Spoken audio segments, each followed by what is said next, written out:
Good evening, ladies and gentlemen, and welcome to the Cool Jazz Cafe. My name is Vaughn Harper, and before they were cool and the gang, they were the Jazziacs. Now, listen and enjoy. Oh, yeah.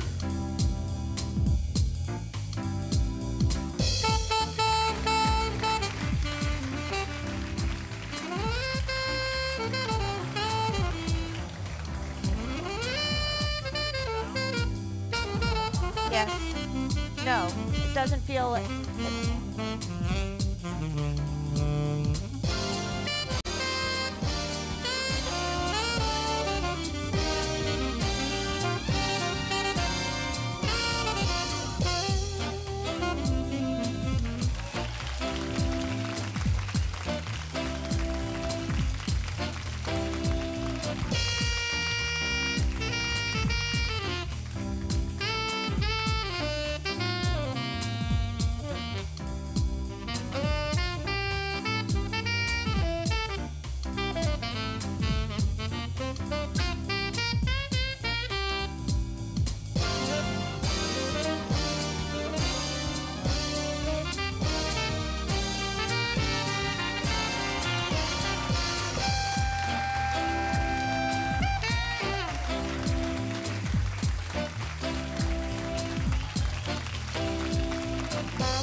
if I'm not back again this time tomorrow.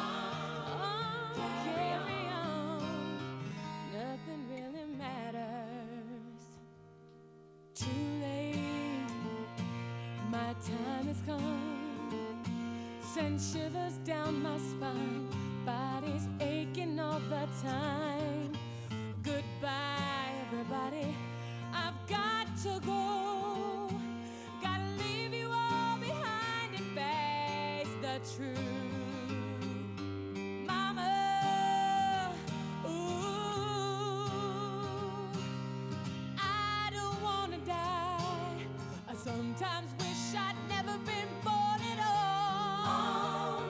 Carry on, nothing really I didn't matters. mean to make you cry. If I'm not back again this time tomorrow.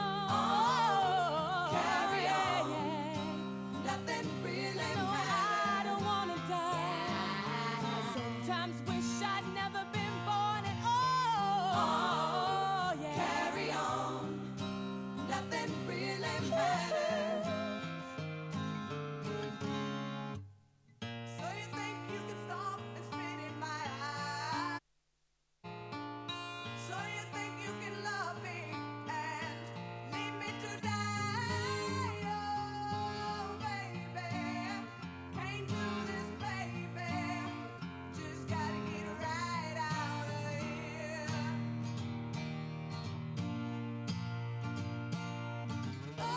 Oh, carry on, nothing really matters. Sometimes wish I'd never been born at all. Yeah. Carry on, nothing really matters. matters. Anyone can see nothing really matters to me. Ooh, yeah. Anyone knows.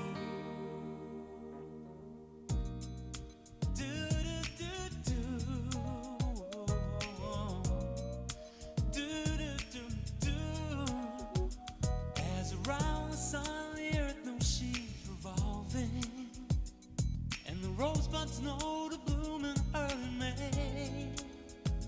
This is ain't knows love's a cure. You can rest your mind assured that I'll be loving you always. As now can't reveal the mystery of tomorrow, but in passing we'll grow older every day.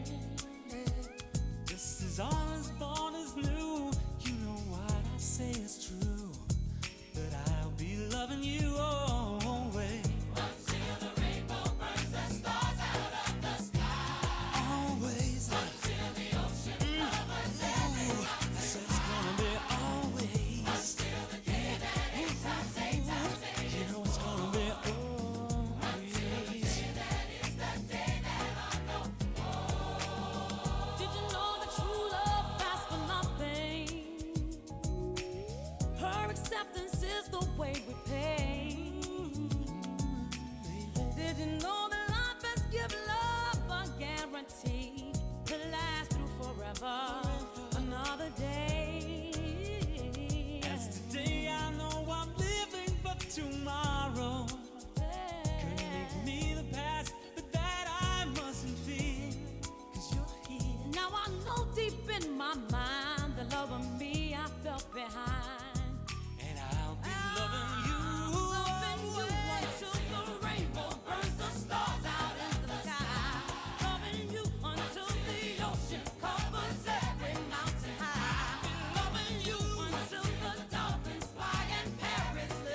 You can tell by the way she talks, she rules her words.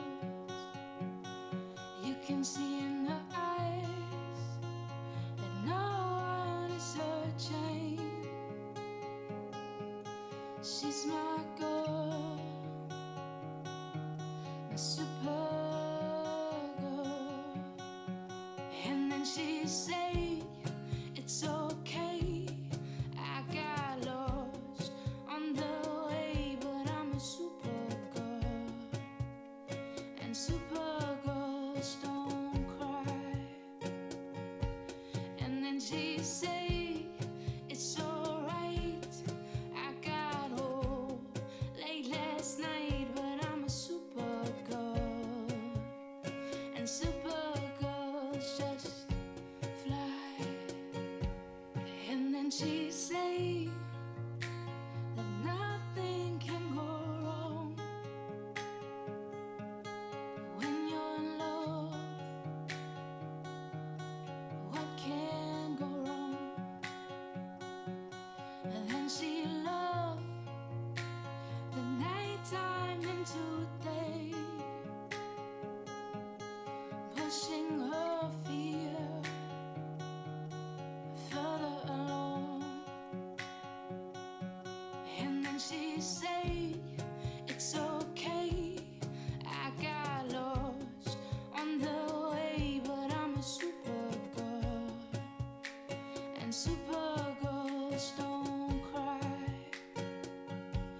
And then she say, it's alright, I got home late last night, but I'm a super girl, and super girls just fly. And then she shout down the line and tell me she's got no more time, 'cause she's a super girl, and super girls don't hide.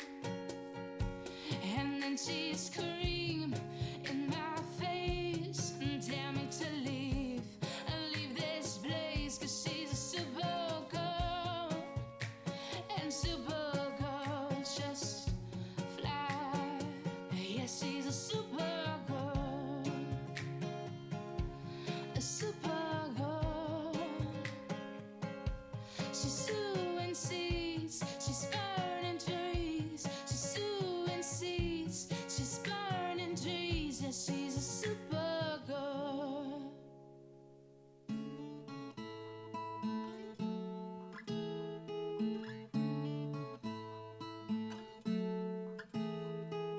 You got a fast car, I wanna take it to anywhere. Maybe we'll make a deal.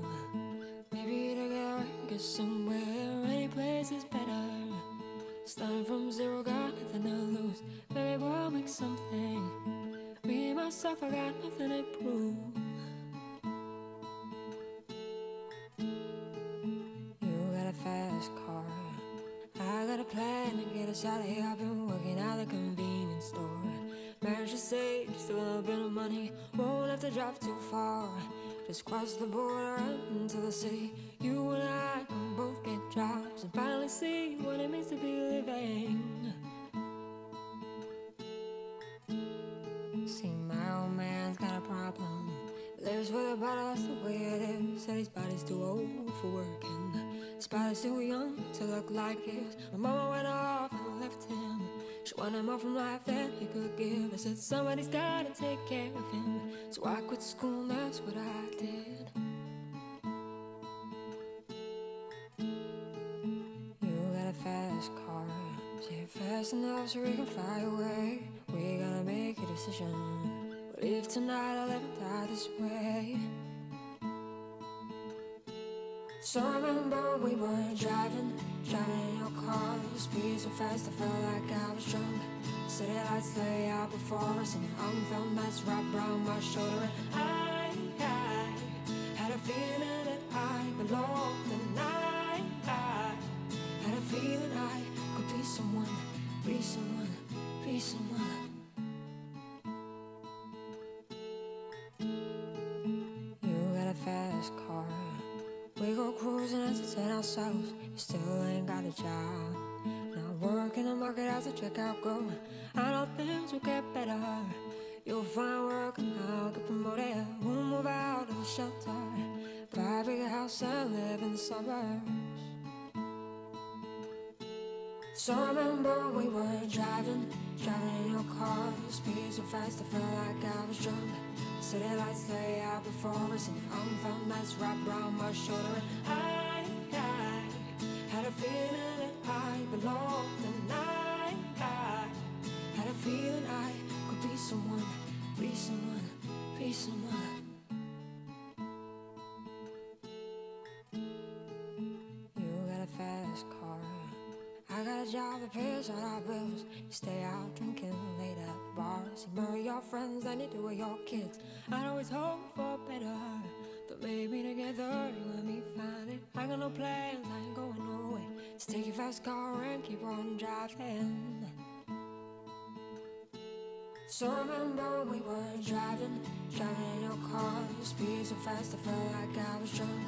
City lights lay out before us and unfound nights wrapped around my shoulder. And I had a feeling that I belonged, and I had a feeling I could be someone, be someone, be someone.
Ladies and gentlemen, please take your seats. We are just about to start.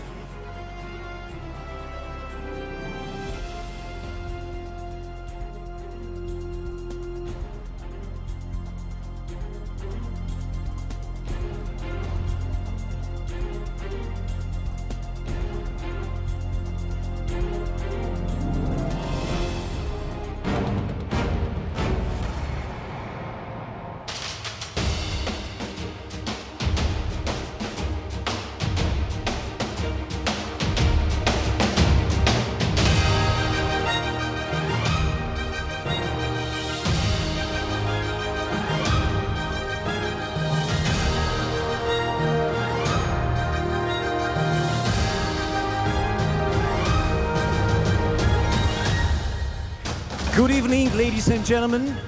I'm Paweł Gołębski, and it is my real honor to welcome you to the Centennial Hall and host the IFLA World Library and Information Congress in Wrocław. Hello, people of the world.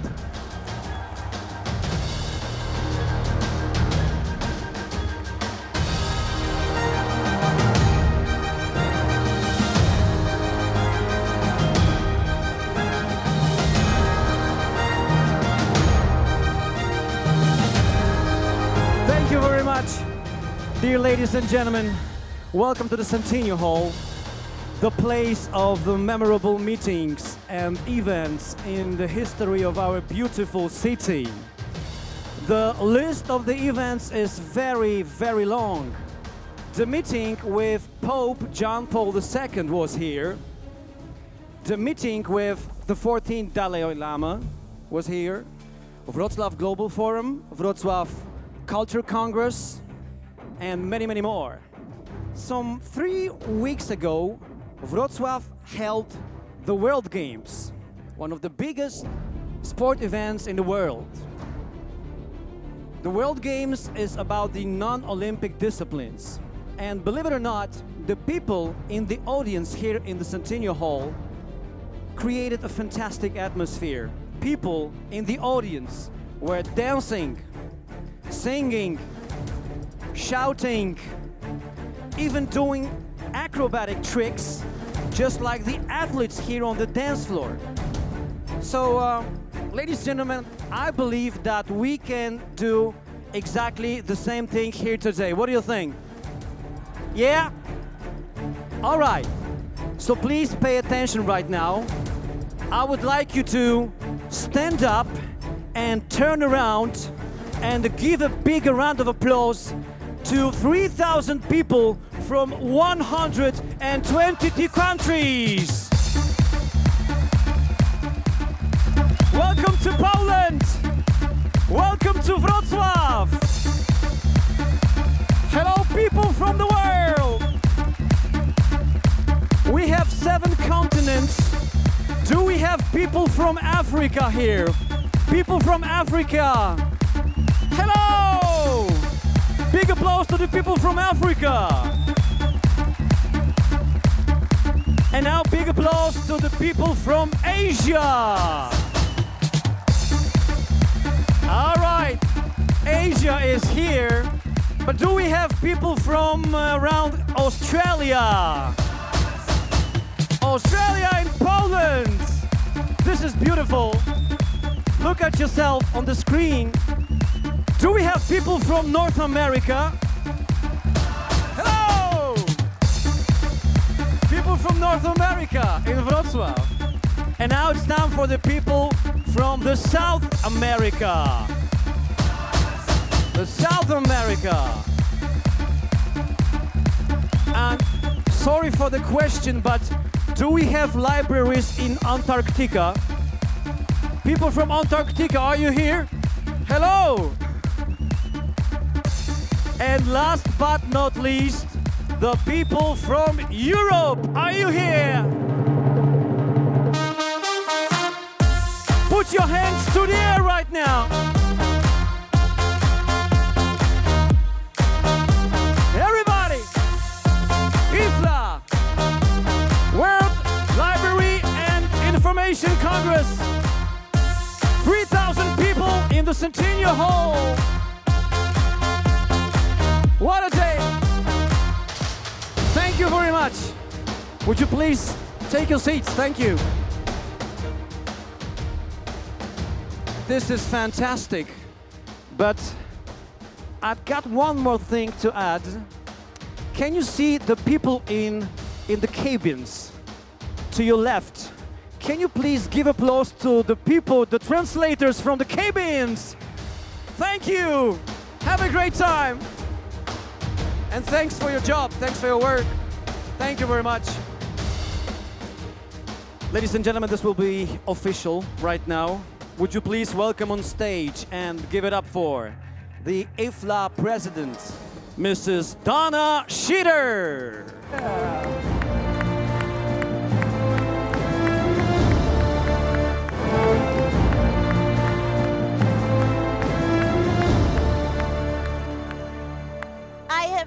had a warm-up go on like that before, so thank you very much. That was fabulous. I also want to give a special warm welcome to our Minister of Culture who's joined us here today, Minister Glinska, and Honorable Mayor of Wrocław. Going to get it well done soon, Mayor Dudkiewicz, and many other honorable guests that are here. So welcome to Wrocław, and this is my third visit here, and I feel now like it's a bit like a second home to me.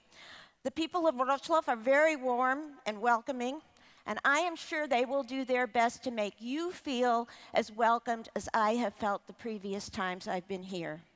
It is also fitting that this meeting is taking place in Wrocław, a city whose history dates back 1,000 years and whose extensive heritage combines almost all religions and cultures in Europe.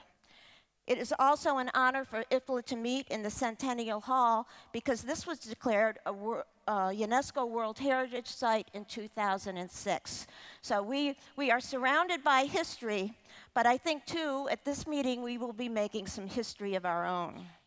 I want to thank Mayor Rafał Dudkiewicz and all of the many city officials and workers for, in his words, putting at our disposal all its scientific backup, cultural richness, and a wide range of opportunities to spend our free time. This includes many fine university and public libraries, which I hope you will visit. And the last time I was here, I had the honor of helping the mayor to open the newest public library in the train station, which is really quite special. You should walk on over there at some point and check it out. And it was very clear to me how much the people of Poland love their libraries. So I think you will love them as well. We gather here to celebrate the many achievements that we have all accomplished together since our last meeting in Columbus, and to continue the important work of uniting the library field. The theme of this year's Congress, Libraries, Solidarity, and Society, expresses our hopes and dreams for the future perfectly. The solidarity of a united library field can guarantee our continued ability to make a difference in people's lives. I want to thank the National Committee co-chairs, Tomasz Makowski and Elżbieta Stefanczyk, leaders of, in their words, a robust library community that managed not only to survive the challenges of transformation here in Poland, but excelled and flourished in the new social and political reality in Poland. So not only are we inspired by your choice of theme, but we look forward to meeting the members of the Polish library community and learning from and enjoying all you are offering during our week in Wrocław. I also especially want to acknowledge all of our first-timers.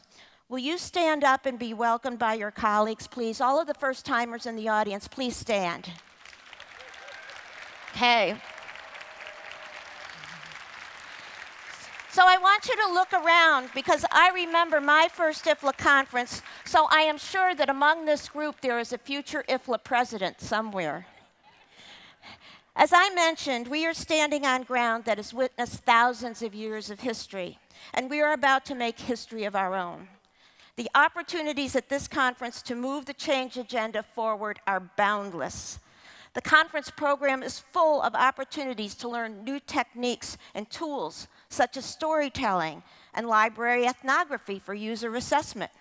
It's full of opportunities to discuss critical issues, such as information inequality, and to share experiences on how libraries are contributing to the achievement of the 2030 Sustainable Development Goals, and to look to the future and the opportunities it presents for us. The IFLA staff, the professional committee, and the standing committee and committee chairs have done a magnificent job of building a program that provides a wealth of ideas on opportunities to transform our libraries and ourselves.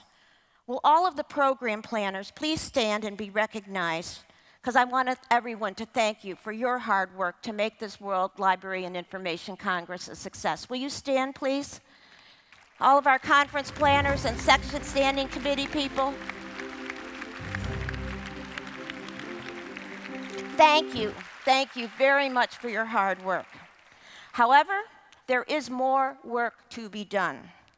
It is time at this conference for you to engage and explore. Since becoming president, I have traveled all over the world to speak at many association meetings and to see firsthand the excellent work that is going on to transform libraries. But what became clear is that these wonderful efforts are happening in isolation, and we will not be successful unless each of us makes an individual commitment to a collective and joint response. We must achieve a common vision. When I first issued the call to action, there was limited opportunity to build our change agenda as a global community. We were relying on individuals and ourselves. But thanks to the Bill and Melinda Gates Foundation, IFLA is able to embark on a 10-year project to work globally to answer this question. And I am very grateful to Deborah Jacobs and the Foundation for giving all of us this wonderful chance to unite our field and make it stronger. Would you please stand and be recognized, Deborah? Thank you. Thank you. The work to achieve a vision began at my second president's meeting in Athens. The IFLA professional leadership participated in the first Global Vision Workshop, which was followed by 6 regional events. And thanks to the efforts of many in this room, this work was carried on in library associations and libraries all over the world and has already engaged thousands of librarians. The next very important step, however, will happen at this conference. I urge you to be part of this. I hope you will be at my president's session on Monday, where I will continue the call to action. But more importantly, we will be setting out our global vision and the chance for you to participate and to vote.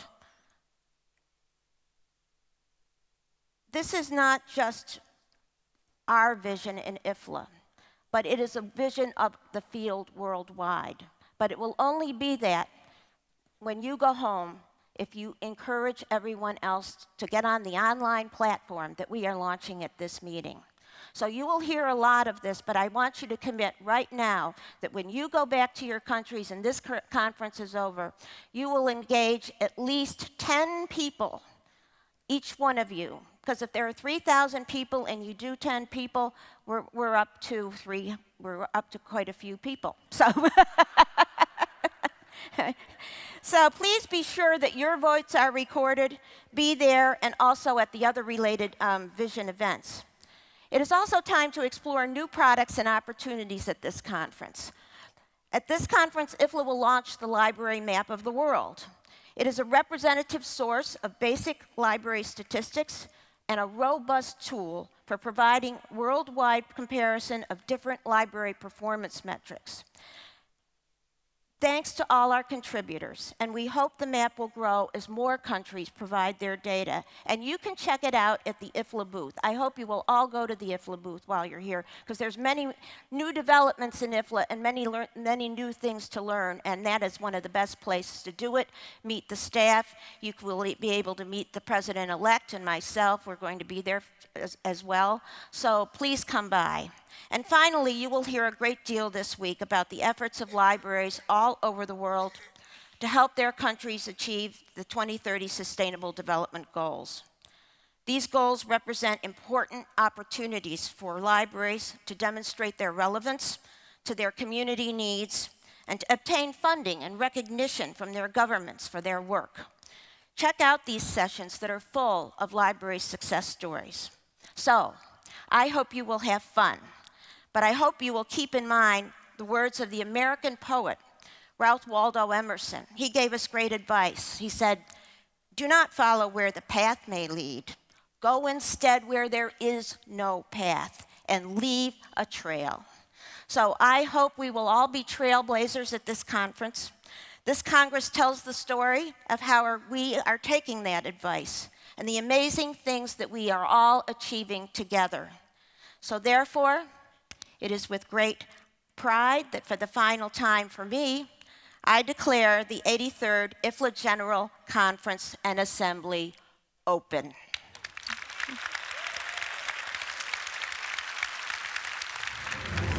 And now it gives me great pleasure to introduce, but to present to you one of the hardest working men on the planet, and that is our Secretary General, Gerald Leitner.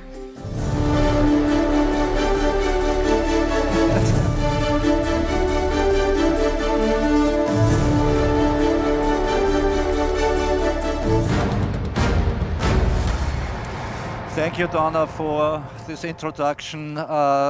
Can only assure you it's an enormous privilege to work with you for the libraries of the world. Good morning, distinguished guests, guests of honor. Good morning, IFLA, and good morning, colleagues in this spectacular room here. And good morning, colleagues and library lovers outside of this room all over the world. It's a premiere today.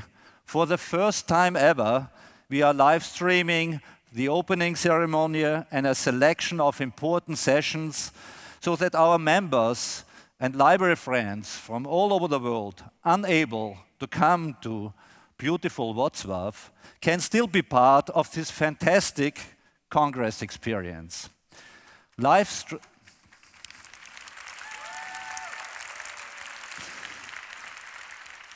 streaming is just one of the many tools we are utilizing now to transform IFLA to a more inclusive and participatory organization. That's absolutely needed, because I truly believe we can successfully tackle the upcoming challenges only when we join our forces and act more closely together. Only an inclusive and participatory IFLA will be empowered to strengthen the position of libraries and librarians worldwide. That's the reason why we started the Global Vision discussion, as our president said before. Following the kick-off meeting with 150 representatives from all IFLA sections and units in Athens, Greece in April this year, IFLA launched a global discussion through a series of high-level meetings and workshops in all regions of the world. From April till July 2017, representatives from 140 countries engaged in the discussion during 6 regional workshops in Washington, D.C., Yaoundé, Cameroon, Alexandria, Egypt, Buenos Aires, Argentina, Singapore, and finally in Madrid, Spain. The workshop have focused on how to strengthen the ties within the library field and to help identify future challenges and opportunities for a united library field. And now we are bringing the discussion to you at this Congress, and at the same time we will open the discussion to all colleagues around the world. I want to present to you now a video summary of how to get involved in the discussion.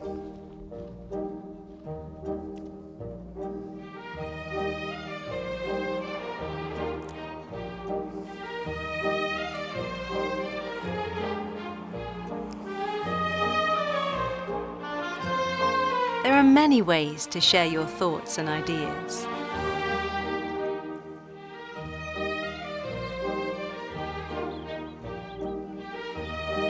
Lots of effective ways to join in a discussion.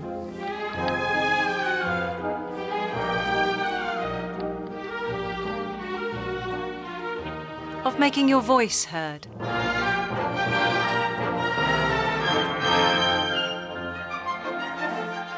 And of connecting with your community.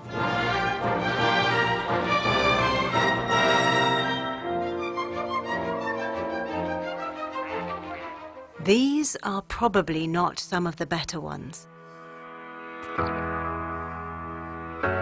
But the IFLA Global Vision discussion is a really great way. It allows everyone in the library field to shape the world to come. From organising your own guided workshops to simply taking part in our online voting platform, your thoughts will help create a global library roadmap for the future. What are the core values of libraries? What should libraries do more of? And what should they do less of? What could be the focus of a united library field? We need to hear your ideas on what the future should hold for libraries everywhere. The ever-increasing globalization needs a global answer of a globally united library field. Global vision is more than a conversation. It's about a future of engagement and action. Together, we are creating the future, and your voice and your ideas are needed.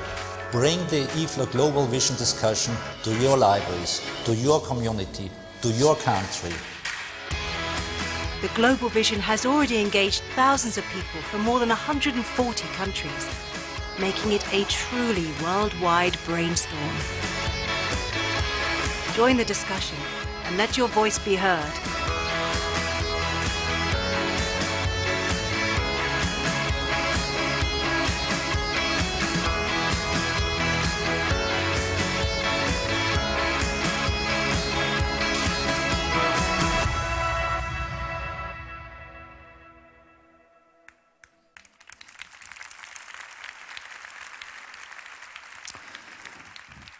Yes, we want to let your voice be heard.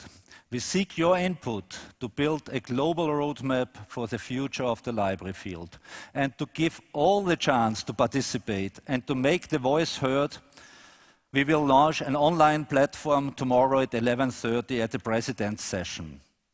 And I encourage you all to come and actively participate in the session, share your ideas and your thoughts for the future of a united library field.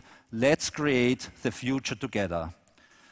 With your votes, the votes of thousands of librarians from all parts of the world, and the reports from several hundred workshops, we will prepare the IFLA Global Vision Report, which will be published in early 2018 at the President's session in Barcelona. Based on the report, we will work next year with the global library field, this means with you, to develop concrete work plans to how to put our collective vision of the future into practice. We firmly believe that only a united and connected library field will be able to fulfill one of the true potentials of libraries, to build literate, informed and participative societies. To reach this ambitious goal, IFLA is working on new tools to support you more effectively and strengthen the position of libraries globally. We are coming with a firework of new ideas and services for you to this Congress. Tomorrow morning at the IFLA Highlight session, we will present some of these new ideas and services for you the first time. And we are highly interested to discuss them further with you during the week, to get your input, your feedback, and to develop the services most efficiently together with you. Don't miss the opportunity to contribute. Colleagues, I'm sure we are going to have a vibrant Congress here in beautiful Wrocław.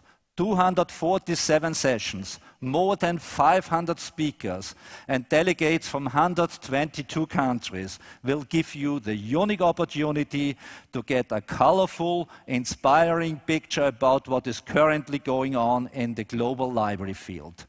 Use this opportunity, become a part of it, and build your own network. And I'm looking very much forward to meeting as many of you as possible during the conference, to get your ideas, to get your feedback. Have a great conference. See you all in many, many fantastic sessions and vibrant meetings. And don't miss the General Assembly on Wednesday. And colleagues outside of this room, watch our highlight session tomorrow, the President's session, and the closing session on Thursday, and come all to Kuala Lumpur next year in 2018. Enjoy the conference. Mr. Gerald Leitner, thank you very much.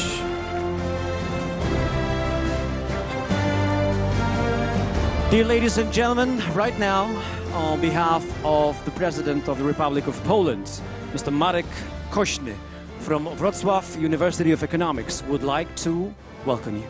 Mr. Koshny, would you please take the floor?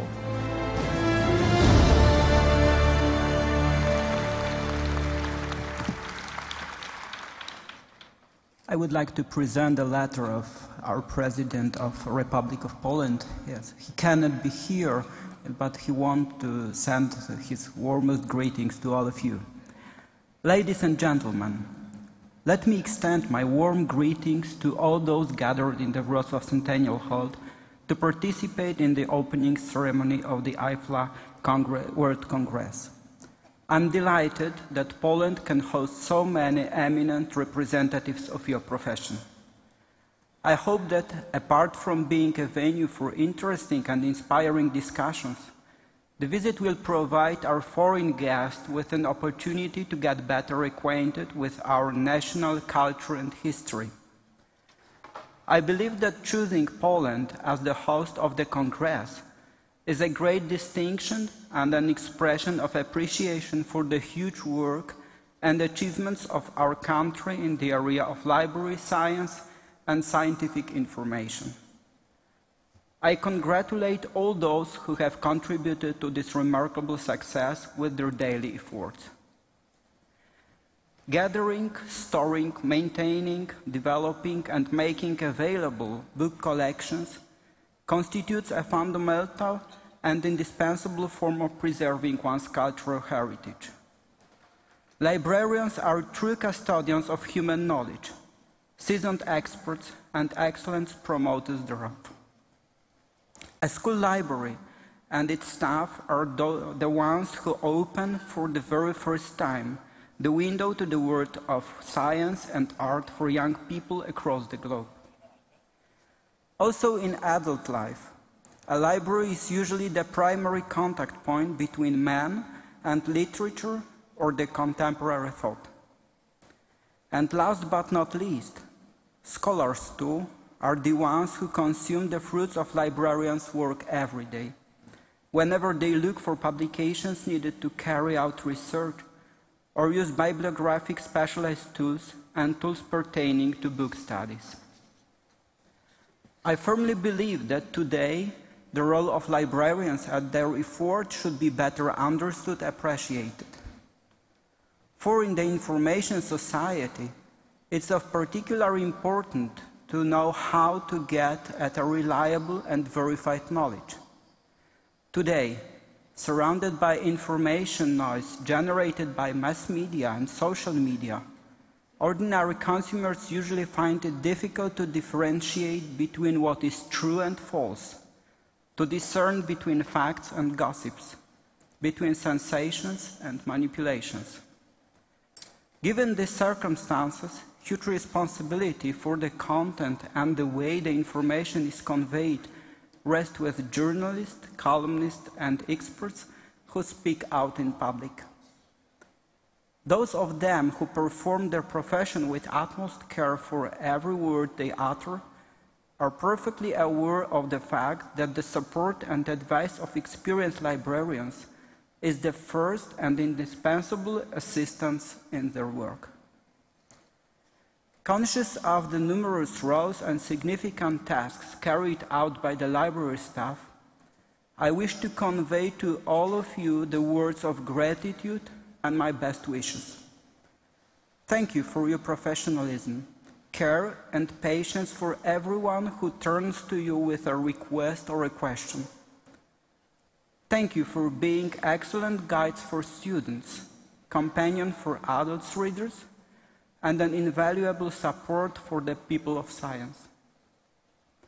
May your hugely important work be respected and valued. I congratulate you all on your so far achievements and wish many more to come in the future. With kind regards, President of the Republic of Poland, Andrzej Duda.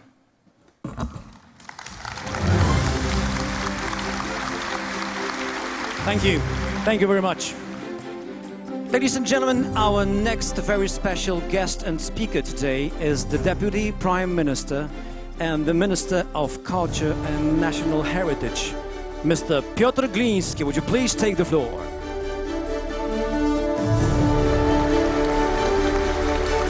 Thank you.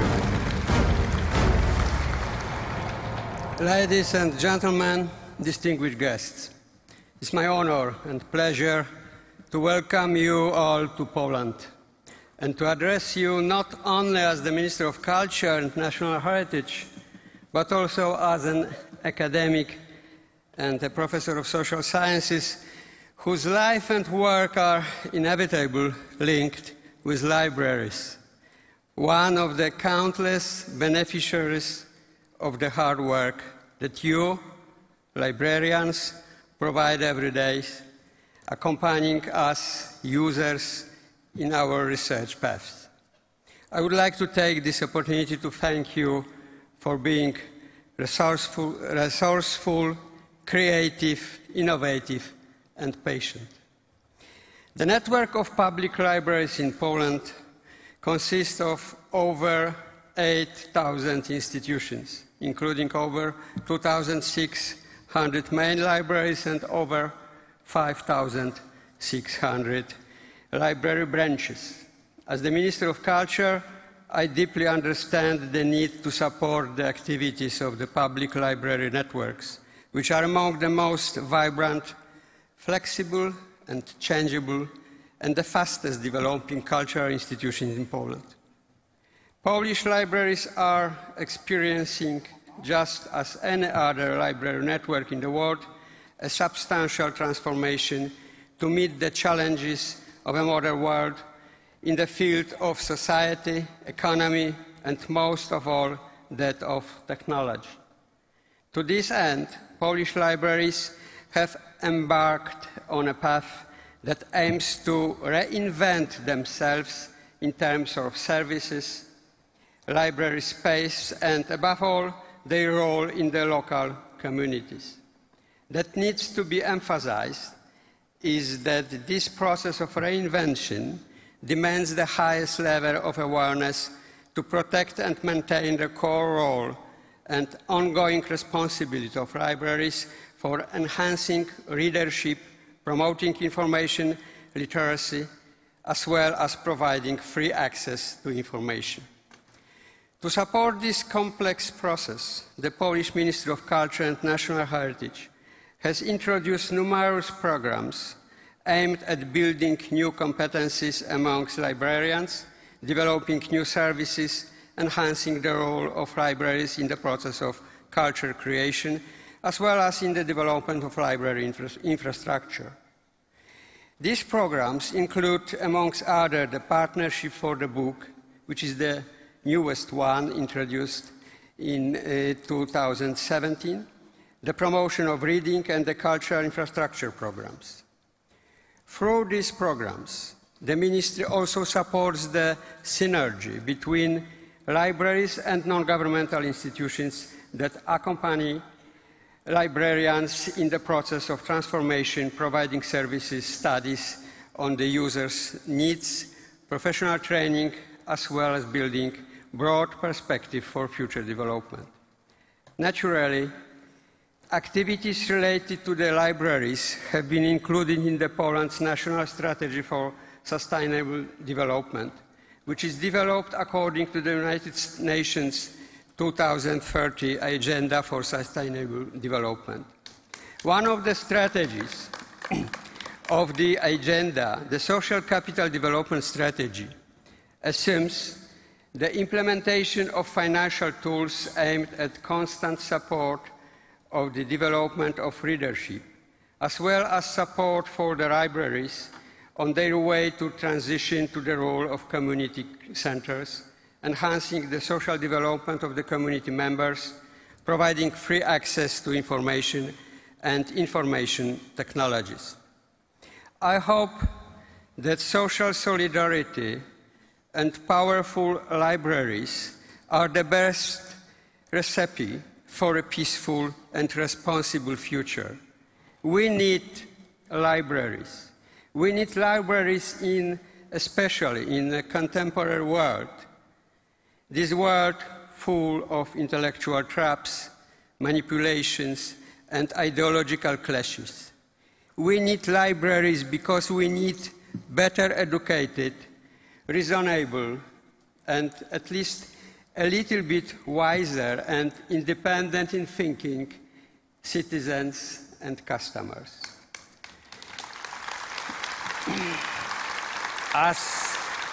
Thank you. As Minister of Culture, as well as a scientist, I'm deeply interested in the direction of development that are going to emerge as the result of the discussion of IFLA's global vision. I wish you good and fruitful discussion and a wonderful stay in Poland, in Wrocław. Thank you very much. Thank you very much, Mr. Prime Minister. Ladies and gentlemen, I can feel that we have a fantastic audience today, so can you please give a warm welcome to the mayor of Wrocław, Mr. Rafał Dudkiewicz, on stage.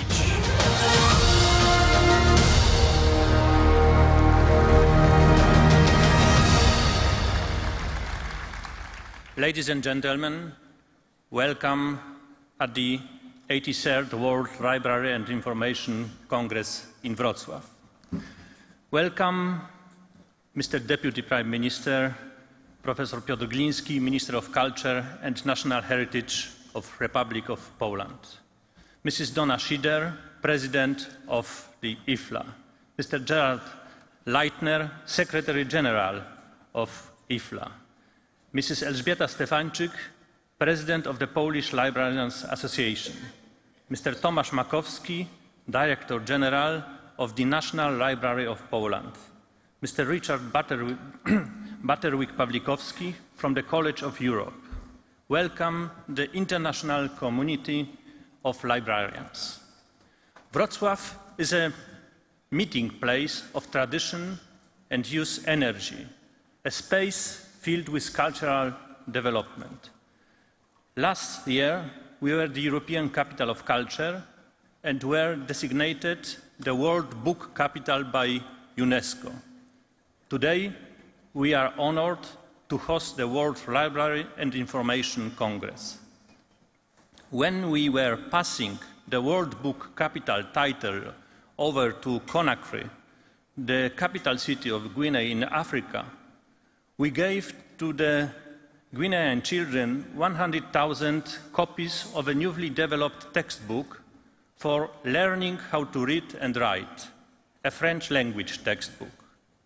Someone once said that one book can change the world. I am telling you this, welcoming you in the country where solidarity movement, Solidarność, was born, where we love freedom and democracy. Welcome to Wrocław. Thank you, Mr. Mayor. Dear ladies and gentlemen, now it's time to welcome on stage the President of the Polish Librarians Association, Mrs. Elżbieta Stefańczyk.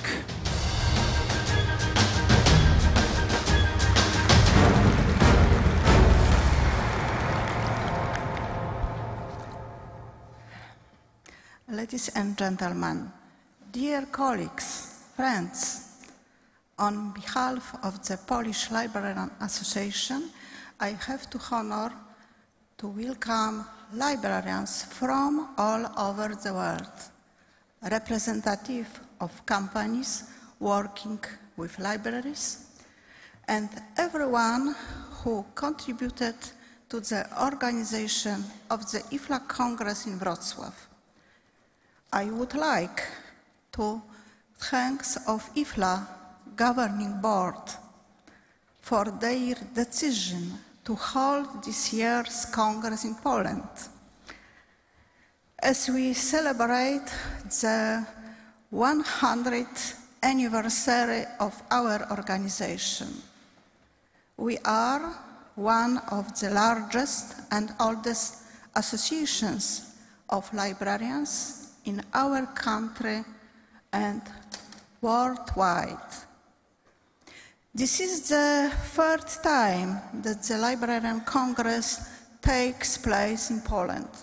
However, the first one in the 21st century, in a full democratic country where libraries have become centers of education, cultural development, integration, and overcoming social barriers. The IFLA Congress is the most important professional event for the librarians community. We have prepared it thoroughly and meticulously.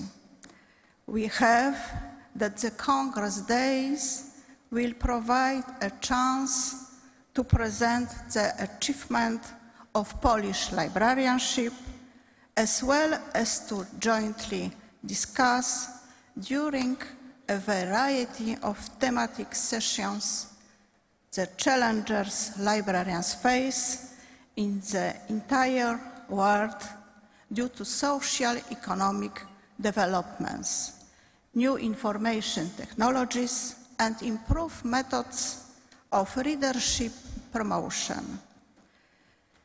I wish in enjoyable stay in Poland, plenty of animated discussions and productive debates to all its participants. I also invite all of you to visit the PLA stand with material presenting Polish libraries, Polish Librarian Association, and our main partner. Thank you very much. Thank you very much, and good days. Thank you very much, Mrs. President. Thank you. Ladies and gentlemen, our next speaker is the director of the National Library of Poland, Mr. Tomasz Makowski. Take the floor, please.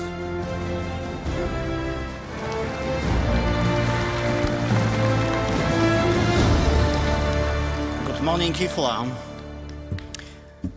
Mr. Deputy Prime Minister revealed that we have 8,000 public libraries in Poland, but I'm sure you're asking yourselves how many libraries there are in Poland in total.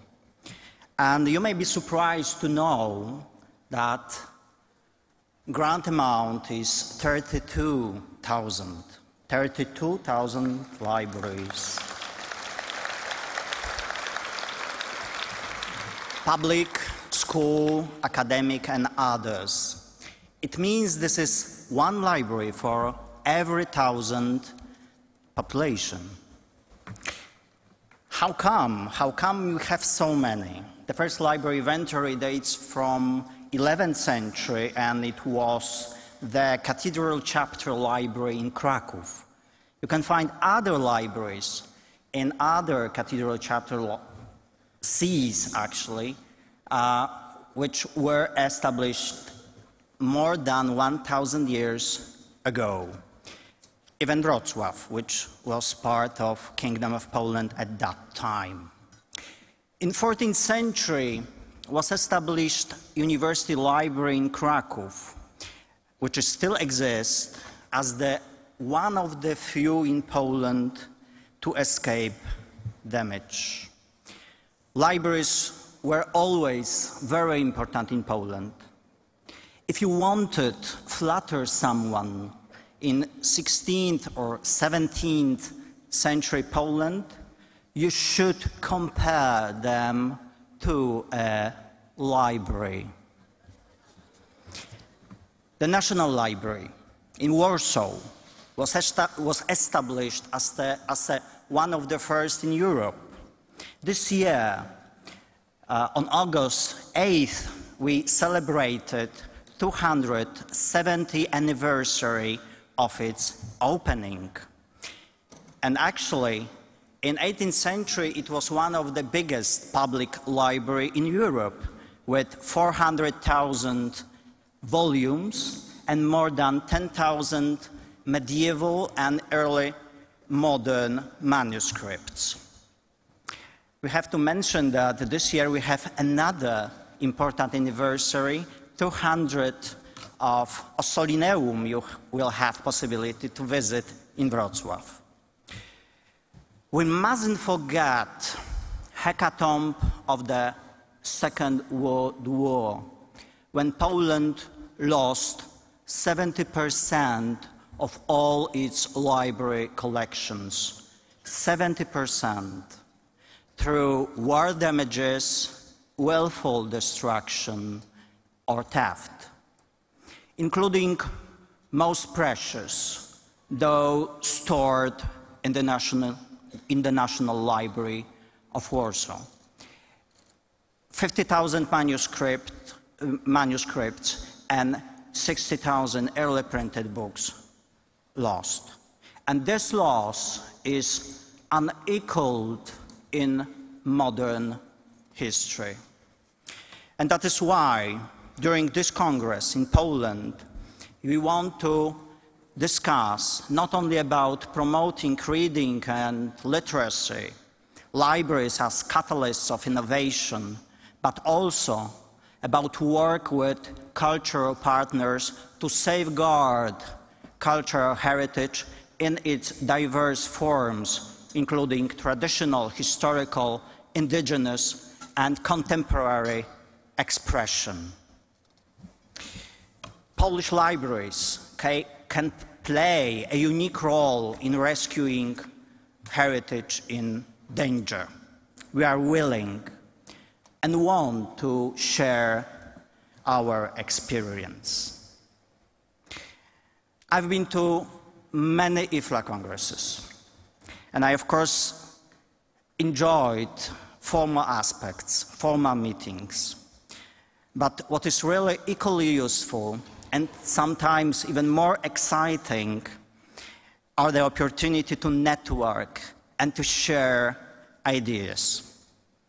I encourage you to make use, the best use of this opportunity, to build network, contacts, exchange visiting cards, build bridges, as you can see on our logo.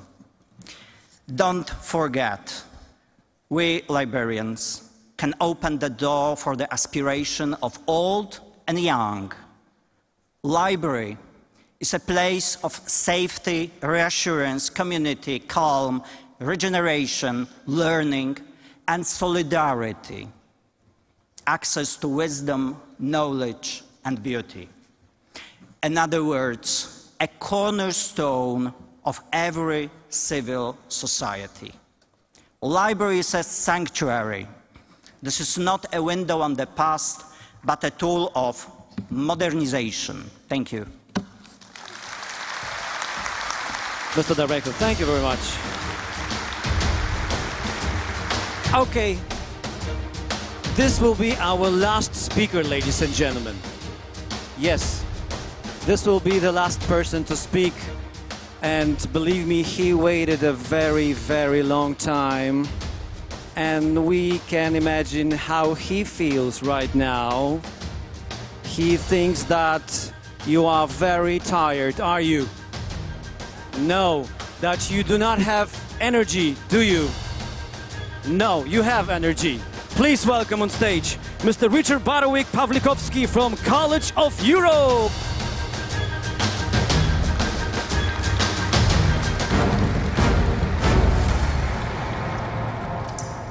Madam President, Panie Premierze, Panie Prezydencie, distinguished guests, ladies and gentlemen, thank you for this invitation to speak to you on this occasion. It is a great honor for me. Where were you going, Poland, before you were so rudely interrupted? 23rd of September 1939. The pianist Władysław Szpilman plays a concert of Chopin's music at Polish radio's Warsaw studios. A German bomb destroys the power supply. The first musical broadcast from Warsaw after the Second World War. Szpilman starts with Chopin's Nocturne in C-sharp minor, the work he was playing before he was so rudely interrupted. The idiom, as I was saying before I was so rudely interrupted, was coined by the journalist William Connor in his first post-war column. In its eloquent understatement, it was matched by Spielmann's gesture. Spielmann had escaped from the ghetto established by the German occupants for Jews.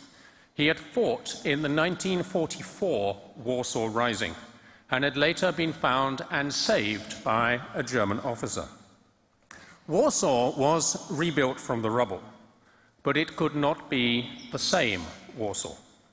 Spielmann's memoirs were published in 1946, but the uncensored version appeared only half a century later.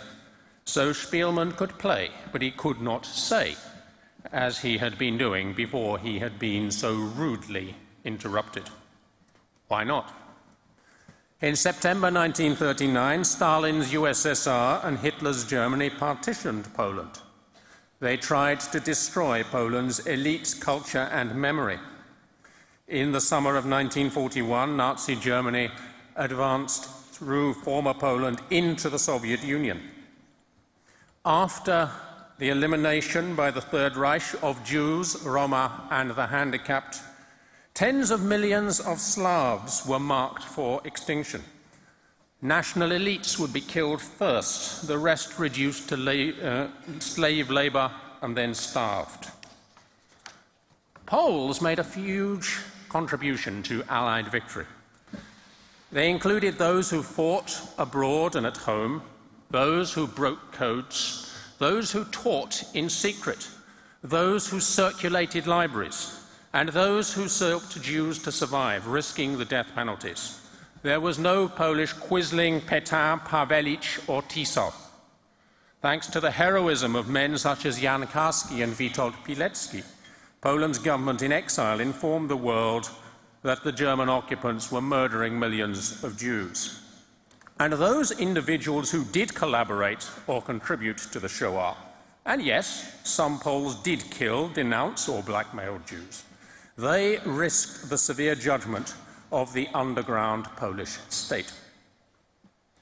The post-war Polish state was not only shoved westwards, it was also subjected to a totalitarian regime. Although the reign of terror was relaxed after 1956, a malignant dictatorship ruled the country with decreasing success until Poles regained their liberty and sovereignty at the turn of the 1980s and 90s. The role of Solidarność, one of the conference slogans, an independent, self-governing trade union with 10 million members, in fatally weakening the Soviet Empire as a whole, might incline us to see 1989 or 1991 as opportunities for Poles to resume what they had been doing before they had been so rudely interrupted in 1939. Now, bearing in mind the enduring power of intertwined religious and national symbols, so evident in John Paul II's pilgrimages, we might find meaning in Polish history precisely in Poles' ability to pick themselves up after each and every rude interruption, a nation undaunted by adversity. And such an interpretation would not be inaccurate. The threads of continuity have run thin, but they have never all been broken.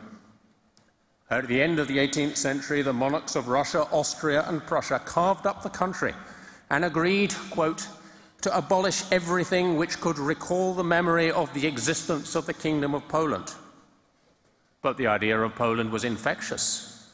Perhaps 1 million people considered themselves Polish when the First Republic or Commonwealth was dismembered. Perhaps 20 million people did so when the Second Republic arose at the end of the First World War. The Commonwealth was less than 2 lifetimes distant. Veterans of the 1863 Rising were saluted in the streets by serving officers of the Polish army. Those veterans could remember former insurgents who in 1794 had fought in defense of the old republic. So Poles did not have to claim a distant medieval statehood.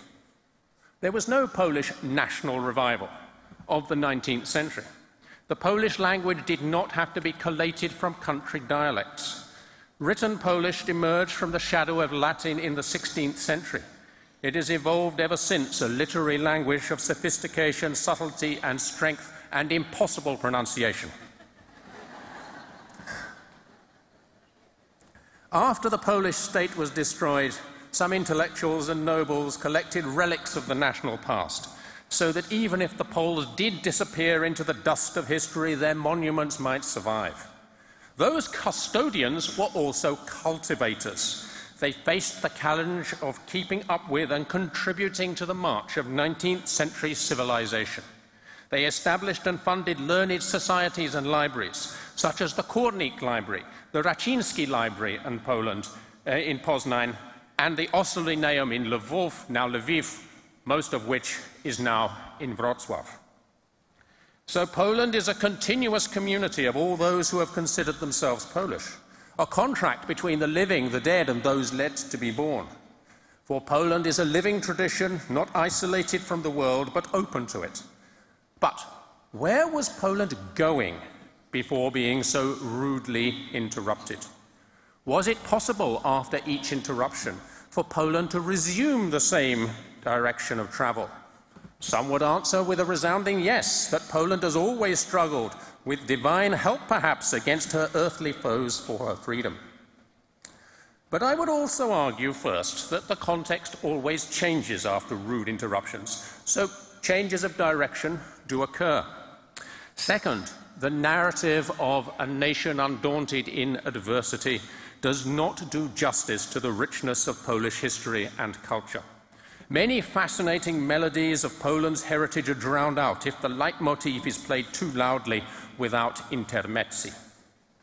The greatest change of direction in Poland's history was consequent on the partitions of the Commonwealth. It particularly affected Poland's parliamentary and constitutional tradition. Now, in the west of this continent, there is a prejudice that the East came late to political democracy, the rule of law, religious tolerance, and individual liberty.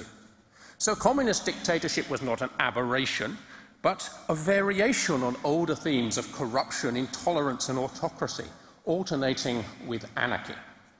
Poland might seem to provide a good example. Hear this. Poland, Poles themselves have claimed, subsists by anarchy. Poland means private interests. Poland means ill will. Poland means anarchy. A nation of anarchy, powerlessness, license, a nation which was led to its downfall by private interest, which could accept no authority. So, in 1923 spoke Józef Piłsudski, a patriot from an old noble family, a man immersed in romantic poetry and the insurrectionary tradition, at ease with the ethnic and religious diversity of the old Commonwealth, a national hero who had secured independence. His contempt for Poland's anarchic parliamentary democracy led him to stage a coup d'etat in 1926. True, his regime was far milder than most in interwar Europe, but his words and actions strengthened the conviction that the old republic had fallen through anarchy. Piłsudski's arch-rival, Roman Dmowski, thought likewise. For Dmowski, the old Commonwealth was an anarchic anachronism.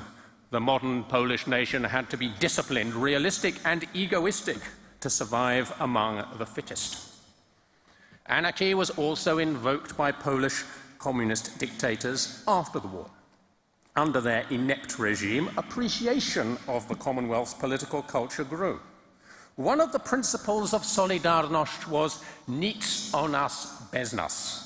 Nothing that concerns us without our participation. This maxim expresses the spirit of nihil novi, a statute agreed in 1505. No new law could be introduced without the consent of the lower chamber of Parliament. Nihil novi was based on the community of the realm, an idea common in medieval Europe. Under the influence of rediscovered ancient ideals of citizenship, 16th century Poland proceeded towards a polity in which elements of monarchy, aristocracy, and democracy kept each other in balance. At the same time, Poland, Lithuania, and Rus converged. In 1386, the pagan Grand Duke of Lithuania, Jogaila, accepted Catholic baptism, married the Queen of Poland, and began the work of evangelization. Jurists from Krakow University argued that treaties made with pagans should be honored, that Christianization should not proceed by fire and sword. Jews persecuted in the West would find religious freedom and communal self-government in Poland and Lithuania. Slowly, the tensions between Poland and Lithuania were resolved. By 1569, shortly before the dynasty expired, it was possible to bring together two states and nations into a single people, gathered in a single and shared commonwealth. The Union of Lublin was to join the free with the free, the equal with the equal. And in this joint political community, it was possible to be both Lithuanian and Polish. And so the greatest poem in the Polish language, Adam Mickiewicz's Pan Tadeusz, opens with the words, "Lithuania, my fatherland." Published in Paris in 1834, the poem recalls, with gentle humor, the land and people of his childhood. Those lands are now in Belarus.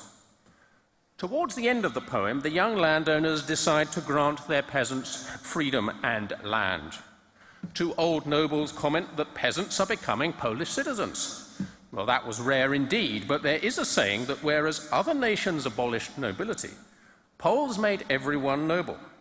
This has its origins in two gestures by Tadeusz Kościuszko during the 1794 insurrection. He donned a peasant cape and ennobled a brave peasant soldier. And today, Poles formally address each other in the third person as pani and pan, literally meaning lady and lord.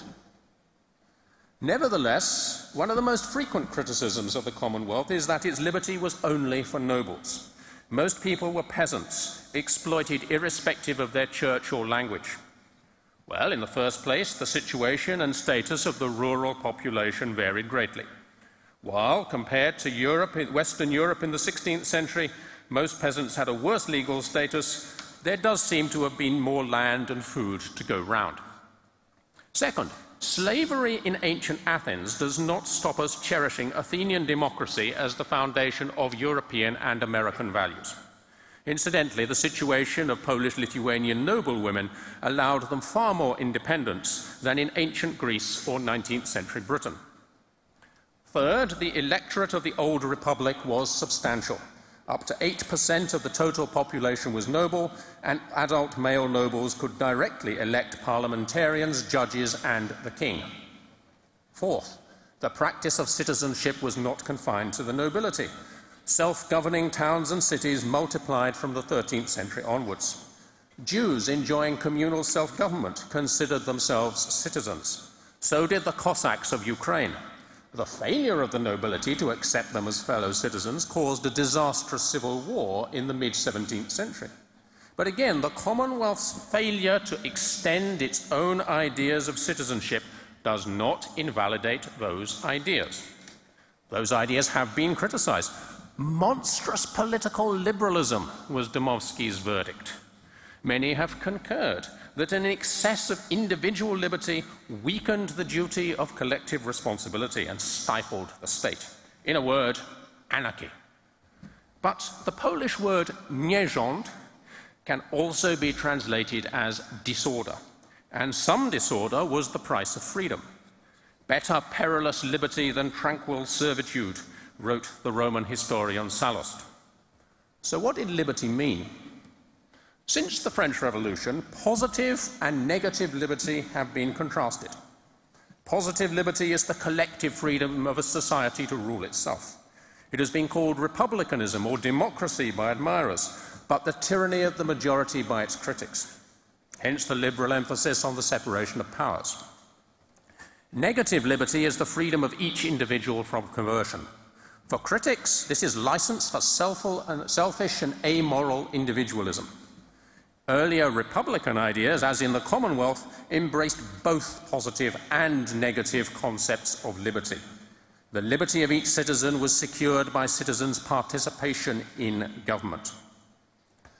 Decisions were made by consensus. This was the process of ucierania zgody, thrashing out agreements involving compromises and the art of persuasion. The conviction took root that merely counting votes would expose liberty to the corrupting schemes of the king and his court. Besides, majority voting might have torn the Commonwealth apart at a time when Europe was riven by wars of religion. Instead, in 1573, the Commonwealth's nobility, Catholic, Protestant, and Orthodox, forswore persecution as equals. As time passed, this equality did become a narrower toleration of non-Catholics by Catholics. Unfortunately, in the mid-17th century, the principle of consensus was pushed to absurdity.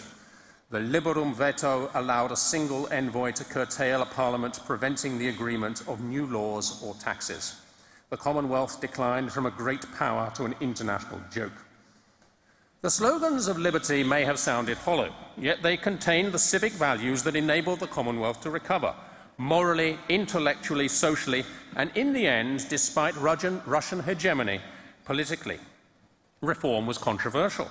Some thought that Poles should become modern, enlightened, cosmopolitan Europeans at the expense of ancestral values.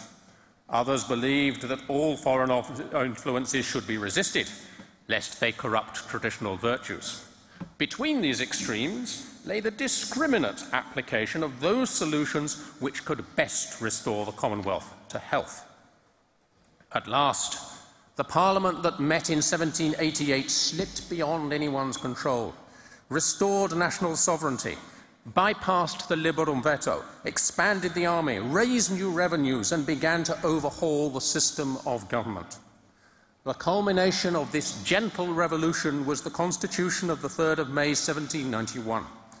The 5th article juxtaposed the declaration that all power in human society derives from the will of the nation, with Montesquieu's principle of balance between legislative, executive, and judicial powers.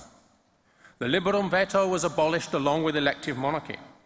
In sum, this was a partnership between a strengthened executive and a strengthened parliament with vigorous local government. The Constitution had to persuade, so its prose by turn flatters, cajoles, warns, and explains. Serfdom was not abolished, although the peasants were declared the most useful and numerous part of the nation, protected by law and government. Urban citizens were offered extensive civil liberties and self-government, as well as limited participation in Parliament. So the Constitution reconceptualized the Polish nation from a community defined by noble birth to one open to all, irrespective of religion, in which political rights depended on property and education. In short, the Commonwealth was ready for the 19th century. Such success could not be tolerated. In 1792, Russia invaded, with Polish-Lithuanian collaborators in the baggage train. Within 3 torrid years, the old republic was destroyed. The Commonwealth left 2 political testaments. One was the Constitution of the 3rd of May. The other was the insurrection of 1794, socially democratic, but involving temporary dictatorship on the ancient Roman model. Insurrectionary republicanism proved the stronger. But had, by some miracle, the Poland reformed by the 4 years Parliament survived, it would have proceeded in a different direction to the road taken. So, where were you going, Poland, before you were so rudely interrupted? Poland was on the path of evolutionary change, broadening the national community, blending the republican heritage with the orderly freedom of parliamentary monarchy, moving into modernity without absolute monarchy or revolutionary terror. A path that shows that this part of Europe did not come late to democracy, the rule of law, religious tolerance, and individual liberty. After such a traumatic, rude interruption, the restoration of Poland after 1918 could not proceed as smoothly as Spielmann's resumed performance of Chopin. Forced onto those rockier paths of resistance and survival, Poland, to adapt another American poet, Robert Frost, took the road less traveled by, and that has made all the difference. Thank you. Richard Barwick-Pawlikowski, thank you for this unique lecture on the history of Poland. this was the last speech today, and this is the end of the official part, ladies and gentlemen, of our opening ceremony. Would you like to change the atmosphere a little bit? Yeah, why not? Can I hear you right now? Now it's time for entertainment, now it's time for the artists. But before that, I must tell you that I really, really love this beautiful metaphor of librarians. Do you know it? The librarians are the depositories of knowledge. Yeah, that's right. I really love it. And now we are going to give you some knowledge on the history of our city, on the history of Wrocław. This will be a very short.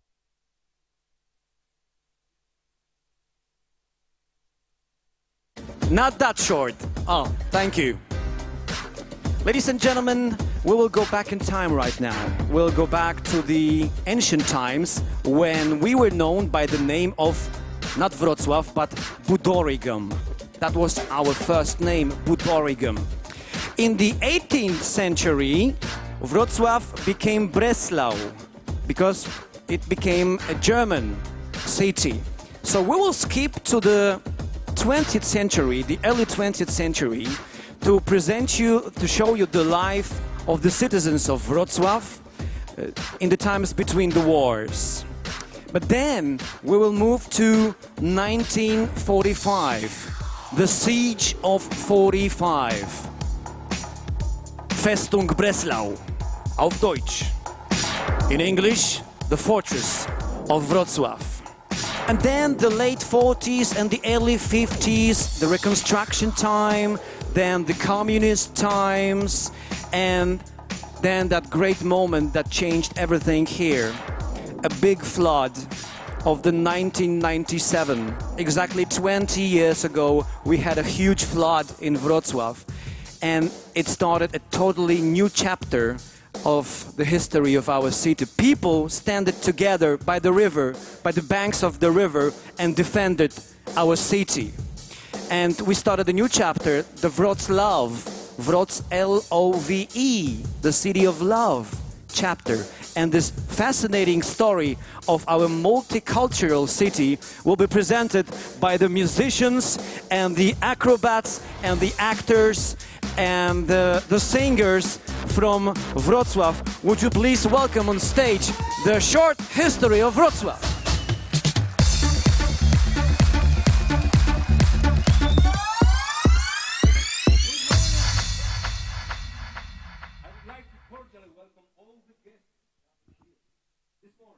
I will lead you through the long and winding history of the city of Wrocław. Over the centuries, this city has been under the rule of various duchies and nations. Wrocław belonged to the tribe of Silesians, then it was conquered by the Czech, taken over by Poland to finally become the Czech city again. Later it was incorporated into the Austrian Empire, then it was conquered by Prussia and then taken under the German rule. While under the rule of various crowns, Wrocław had several different names: Wrocław-Ensem, Wrocław-Ensis, Wrocława, Brecla, Wrocławie, Wratysławia, Wrecław, Wrecław, Wreczesław, Diu de Wrocław, Breclaw, Brecla, Wrecław, Breclaw, Breslau, Wrocław. Thank you. Nevertheless, let us go back to the very beginning, to the times when Wrocław had no name. It was no city yet. It was a land populated by the first settlers whose strenuous efforts started the long process of gradual development of the city. According to the oldest legends, this land was called Budorigum.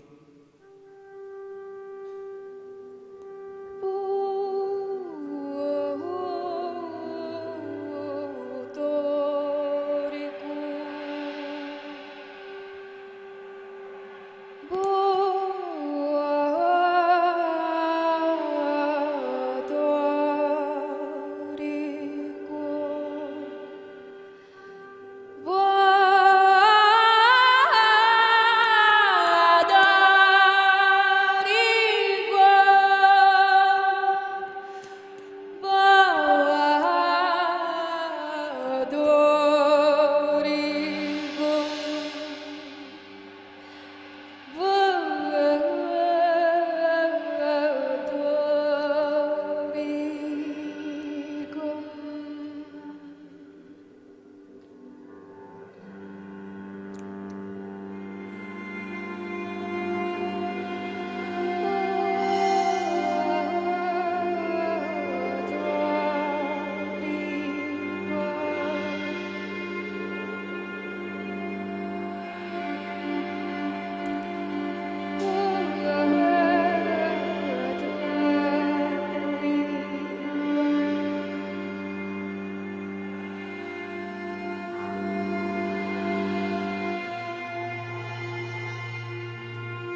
Budorigon, which changed into Wrocław-Ensem, Wrocław-Ensis, Wrocława, Wrocław, Wratislavia, Wratislav, Wrocław, Wrocław, Wrocław, Dude, Wrocław, Breclaw, Breclaw, and so on. In the middle of the 18th century was a German city and was known by the name Breslau. This modern and dynamic city, a vibrant melting pot of traditions and cultures, was a place where everyone could enjoy freedom and life to the fullest and have fun until the break of dawn at posh dancing parties. This city, as beautiful as a woman. Orchestra, Musik.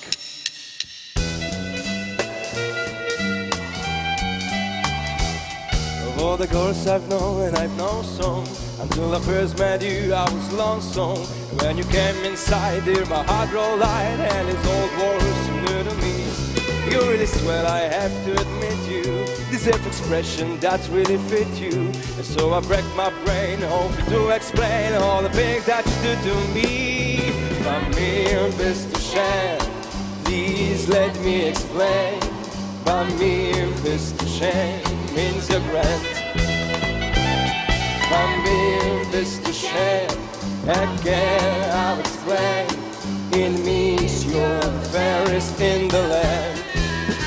I could say Bella, Bella, even say Wunderbar. Each language only helps me tell you how great you are. I try to explain, Pamir, Mr. Shan, so kiss me and say you understand.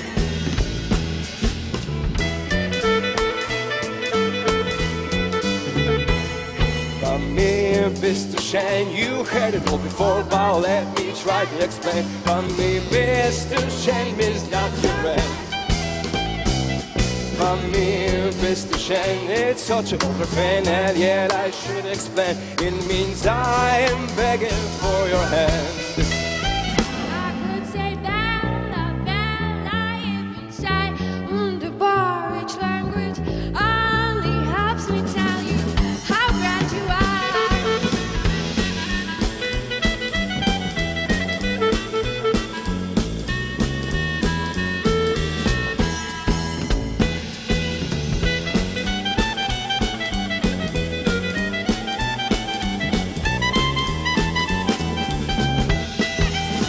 I could say Bella, Bella, even say Wunderbar. Each language only helps me tell you how great you are. I try to explain, Pamir, Mr. Shan.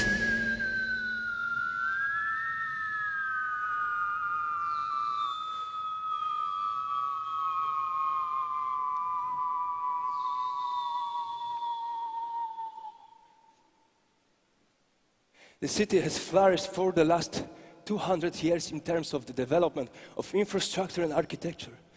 This is when the monumental innovative structure was built, including the Grunwaldzki Bridge, the second longest suspension bridge in Germany, or this very building, the Centennial Hall, the largest reinforced concrete structure in the world to date. The wonderful development of the city was violently interrupted by the outbreak of the Second World War. Dziwny!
is a nightmare, not only for people, but also for architecture.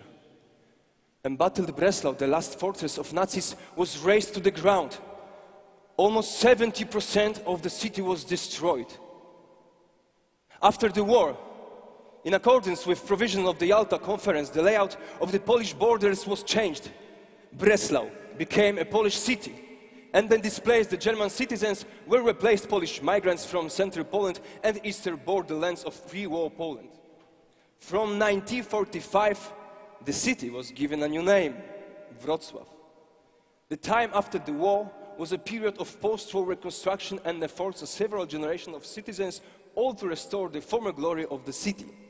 These were very peculiar times, times of communist Poland and ubiquitous Soviet influence. Nevertheless, the citizens could breathe and live freely, and enjoy going to dancing parties, which back then were very popular.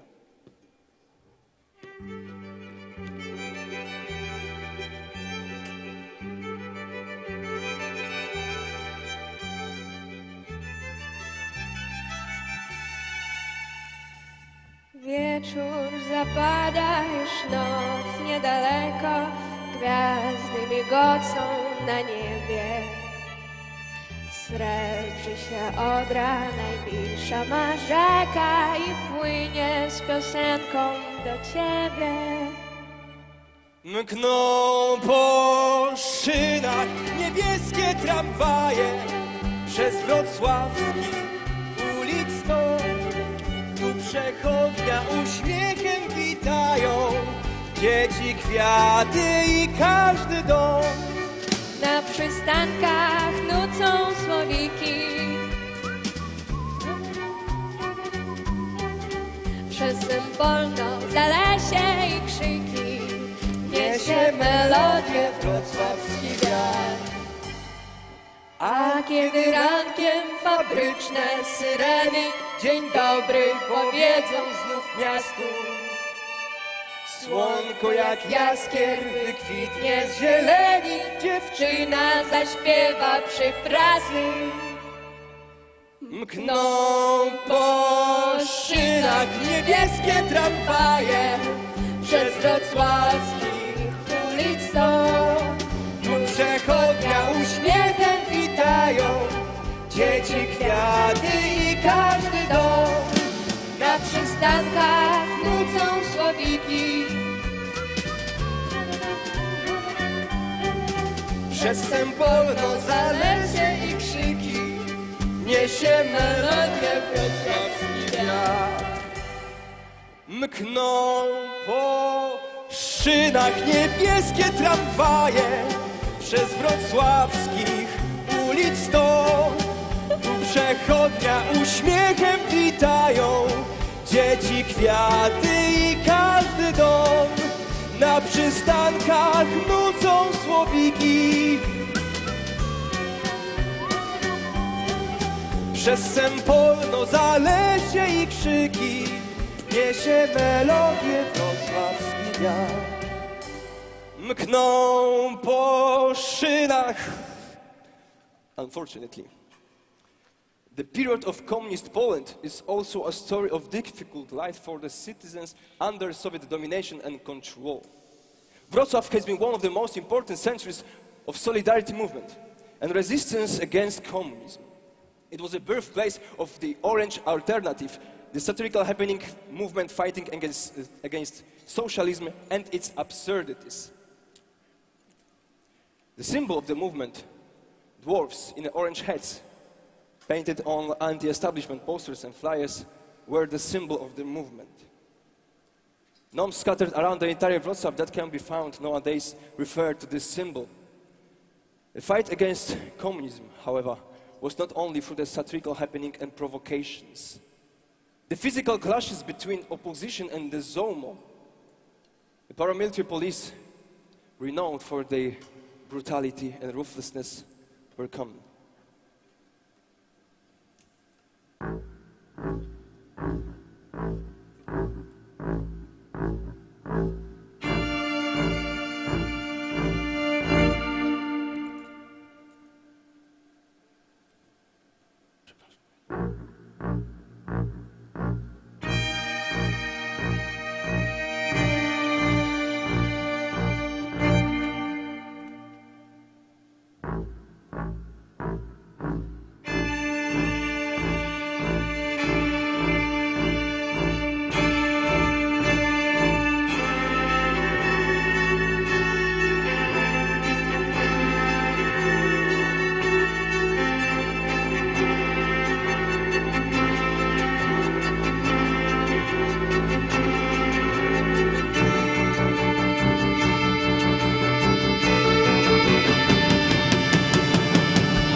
After 1989, when the almost a 50-year-long period of socialism ended, the development of Wrocław took even greater pace and momentum. Few years later, the citizens of Wrocław held their breath again, this time due to the whim of nature. In 1997, the flood of the millennium happened in Europe. It hit not only the Western Poland, but also Germany, Austria, the Czech Republic, and Slovakia. Wrocław, which is known as the Venice of the North, with its more than 100 bridges and footbridges, went through a very difficult battle with the element. Thousands of books had to be carried out from the basement of Wrocław University, and thousands of residents joined to build the flood barriers to save monuments and the cultural heritage of Wrocław. A statue of a woman carrying books was put up at the university bridge as a tribute to the residents who did everything to save Wrocław from the flood.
Thanks to the determination of citizens of Wrocław, the flood did not destroy the city, which up to this date in active growth, both economic and cultural. Over the last 20 years, Wrocław has had the honor to host Pope John Paul II and Dalai Lama, and will be the host city for the Euro 2012 European Football Championships. The most prestigious and renowned film, music, theater festivals take place in Wrocław. The New Horizons Film Festival, the Dialogue Festival, Stage Song Review, Bratislavia Cantas, Jazz on the Odra Festival, and the Guitar Guinness World Record. Less than a month ago, Wrocław hosted the World Games, also known as the Non-Olympic Sports World Games. In 2016, Wrocław was the European Capital of Culture and the UNESCO World Book Capital, and will be the host for the European Skeptics Congress with most outstanding intellectuals on the 21st century taking part. Of course, this morning also has to be marked on the map, the most important event held in Wrocław. The opening ceremony of the World Library and Information Congress, which is happening right now. Thank you. This very moment is a significant event in the history of city of Wrocław, the meeting place, the city of love, Wrocław.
Stoi pan tak przez okrągły rok, zaczyna pan pracę o zmroku. Śmieje się pan, że w tramwajach tłok, panu dobrze, bo tam nie ma tłok. Czeka pan tak, jak nie czekał nikt, tarara, dostał gotówkę. Ma pan państwowy kapelusz i wik i obok dworca taksówkę. Dobry wieczór we Wrocławiu, proszę pani, dla pani ten kwiat. Dobry wieczór we Wrocławiu, nie sprawdzajmy ni godzin, ni dat. Tak pięknie wyglądasz, choć jesteś z podróży, tak bardzo żałujesz, że czas ci się dłuży. Odwiedzaj mnie częściej, jestem tu. Dobry wieczór we Wrocławiu. Choć pada deszcz i doskwiera mróz i komar usiądzie na nosie, pana cechuje wrocławski luz, kultura i fantazja na co dzień. Więc dziwi się zwariowany świat, że pan tak od lat wita gości. Nie jeden slogan z neonu już spadł, więc panu trzeba zazdrościć. Dobry wieczór we Wrocławiu, proszę pani, dla pani ten kwiat. Dobry wieczór we Wrocławiu, nie sprawdzajmy ni godzin, ni dat. Tak pięknie wyglądasz, choć jesteś z podróży, tak bardzo żałujesz, że czas ci się dłuży. Odwiedzaj mnie częściej, jestem tu. Dobry wieczór we Wrocławiu. Dobry wieczór we Wrocławiu. Dobry wieczór we Wrocławiu.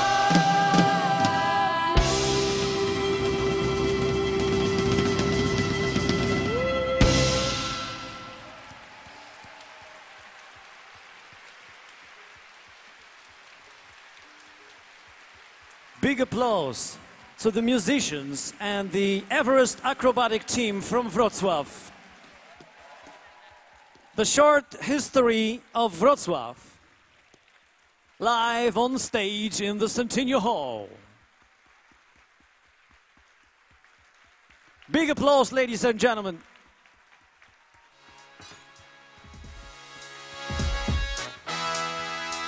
We would like to especially thank the Polish National Television, the European Capital of Culture 2016 office, and the Polish Film Chronicle for the TV materials on the screen during the spectacle. Big applause, thank you very much. This was our history. Ladies and gentlemen, once again, thank you very much for coming to the grand opening, the official opening of the World Library and Information Congress in Wrocław. Have a great time in Poland. Have a great time in Wrocław. Thank you for coming.